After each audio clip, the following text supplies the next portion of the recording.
How do you manage your emotions?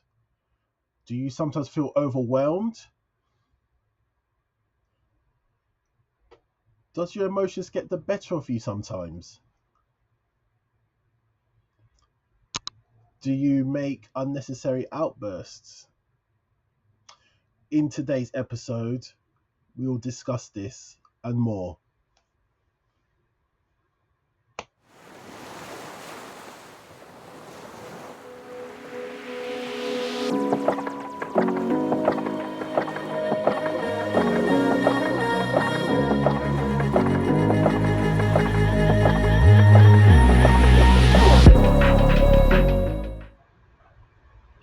Well, I'm back. I had a mental health break. I enjoyed a reggae festival, had a great time, spent some time at the gym. I'm trying to get fit, as I said before. I've actually lost a little bit of weight, but I'm trying to hit double digits in terms of weight. And yeah, but I'm feeling very good. I hope you have all been well while I've been away. And by the way, before I get into talking about emotions, 𝐃𝐨𝐧'𝐭 have a deal and you can get 10% off your purchase when you buy any of their mini PCs. I'll put a link in the description below. Now, when it comes to emotions, it seems to be a case that some people who are neurodivergent, we struggle with emotions. And it's a combination. It stems from a combination of multiple things. It stems from anger towards yourself, not necessarily towards what the other person is saying to you. Sometimes it can be anger because of what the other person is saying, or it could be just a build-up of different things that just didn't go right throughout the whole week or the whole day, and you may say something that you don't really mean. And I know that those who are neurotypical, I believe that's the word for those who aren't neurodivergent. Those who are neurotypical may look at this and say, well, that's just normal, that's human. When you're neurodivergent, you could probably take all of that to a whole new level. Sometimes it could go from 0 to 100 real quick. It's that feeling of being triggered, and it's not done necessarily deliberately. It usually happens because your brain is trying to process everything that's happening, or something that happened previously before and it hasn't quite gotten over it. It's sort of like a trigger,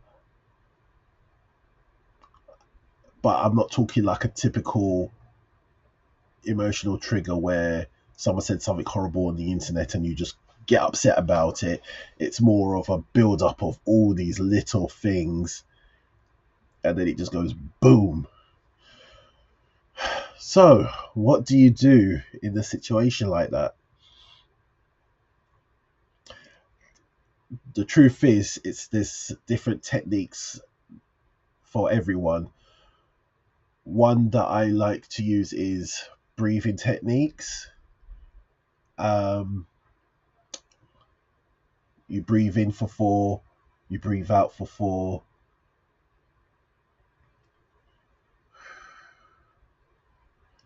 Try and regulate your heartbeat, the pressure that's going on in your mind and just let it out. Another technique that I like to use is to simply change my environment. Walk out the door, go for a walk, go down to the park, hit the gym. There's options. Just step away from your immediate environment. If you're at work, just say you need to go and get some air, 2-3 minutes outside, and again, that's a good time to repeat the breathing techniques that I mentioned before.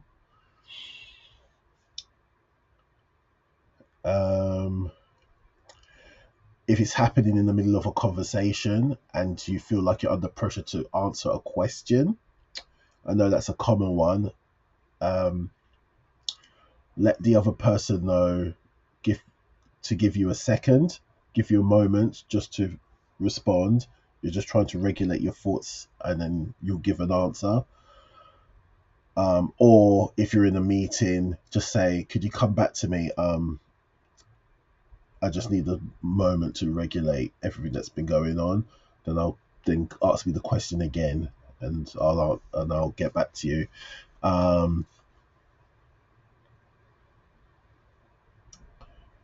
There's lots of ways about it, and if your managers or your workplace is aware that you've got dyspraxia, they should be able to afford you that time, especially if you've explained how it affects you. That's the key point. I'll talk about navigating the workplace as a dyspraxic maybe next week. But in this instance, just for an example, just make sure you let HR, and it's up to you if you want to be really open about your dyspraxia. I would let management know. I will let HR know, and they could go from there.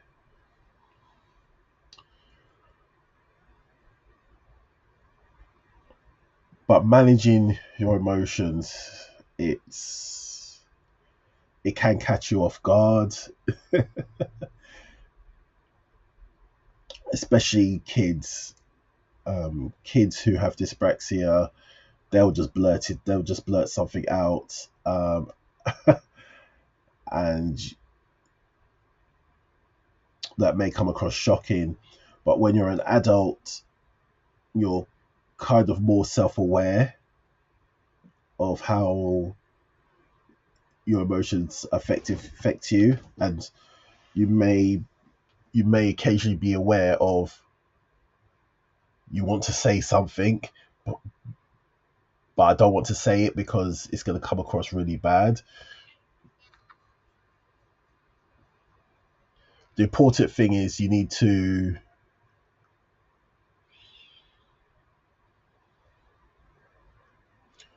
it takes practice and it takes a bit of experience. That's how I've done it. I know I tend to blurt things out. I'm not brilliant at it. I still do it to an extent, but there was a time where I was much worse, especially when I'm very miserable. There's a mature way of dealing with these things, but when I'm low, sometimes I may not. I sometimes miss the self-awareness part and just say what I need to say. But I also recognize that if that is happening, I probably just need to go for a walk or something, because I don't want to upset the people around me, and I don't want to kind of be a problem. It doesn't mean you're a bad person. Just be aware of. Just try to learn your triggers. Try to learn how your emotions affect you. and try to just move yourself away from certain situations. This topic is very, very big. There's lots of things to delve into. You could talk about bullying, you could talk about love and romance, you could talk about all kinds of things that affect you emotionally. But I just wanted to talk about things that could cause problems in terms of your everyday relationships, your work environment, your home environment.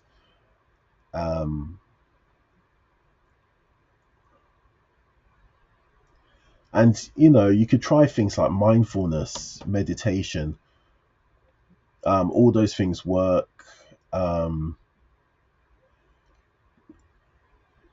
With mindfulness, it's one of those things where you could do it on your lunch break, and before things can escalate, you're already in a place of calm. And when you're in a place of calm, it makes things so much easier to deal with your emotions. And it also makes it easier to engage in a conversation or even a debate, because when you're in a debate, it's easy to get emotional. And the thing is, when you get emotional, you start to lose the debate.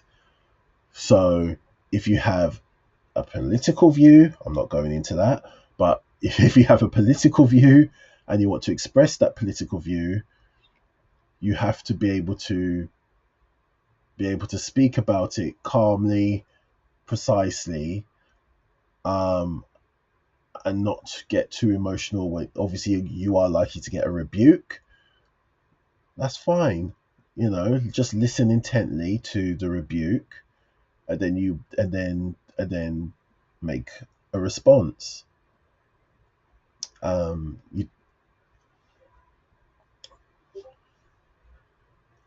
Alternatively, just agree to disagree and walk away. There's nothing wrong with that either.